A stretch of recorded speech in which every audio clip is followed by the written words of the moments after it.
Tu crois que tu cherches un pasteur, mais parfois tu cherches un père. Tu as grandi sans père ou avec un père absent, froid, indisponible, parfois violent, parfois simplement absent émotionnellement.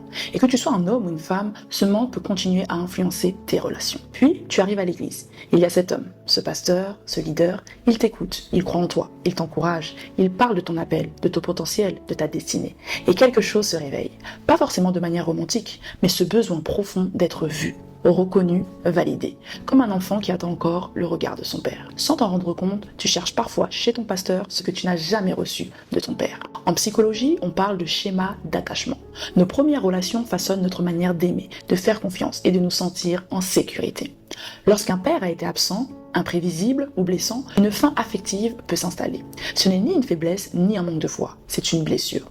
Et cette blessure cherche naturellement à être réparée. Dans ce contexte, l'Église devient un terrain sensible, parce qu'on y rencontre des figures d'autorité bienveillantes, des pasteurs, des mentors, des pères spirituels. La psychologie parle alors parfois de transfert affectif. On projette sur une personne des besoins qui appartiennent en réalité à notre histoire familiale. Voici ce que beaucoup ne réalisent pas. Tu peux croire que tu es attaché à ton pasteur alors que tu es surtout attaché à ce qu'il représente. La sécurité, la validation, l'amour paternel que tu as toujours attendu. Et tant que cette blessure est invisible, tu risques de demander à un homme ce que aucun homme ne pourra pleinement te donner. Je veux apporter une nuance importante. La paternité spirituelle existe. Paul disait, je vous ai engendré en Jésus-Christ par l'évangile.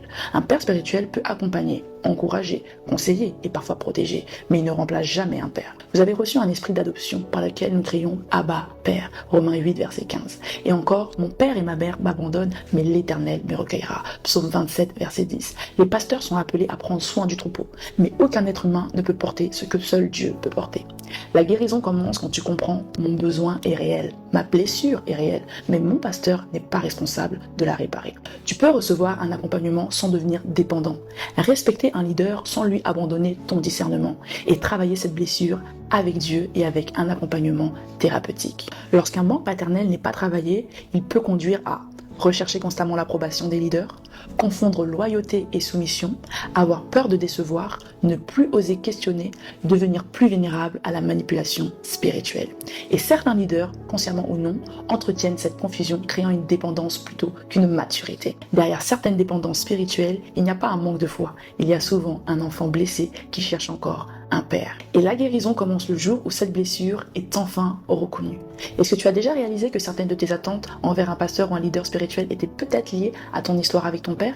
Dis-le-moi en commentaire. Si tu reconnais aujourd'hui que certaines blessures paternelles influencent encore tes relations spirituelles, je propose des consultations thérapeutiques en ligne. Envoie-moi un message privé si tu souhaites en parler. Ne l'oublie jamais, ta vulnérabilité n'est pas une faiblesse. Ce que tu vis, ce que tu ressens, mérite d'être pris au sérieux. On continue.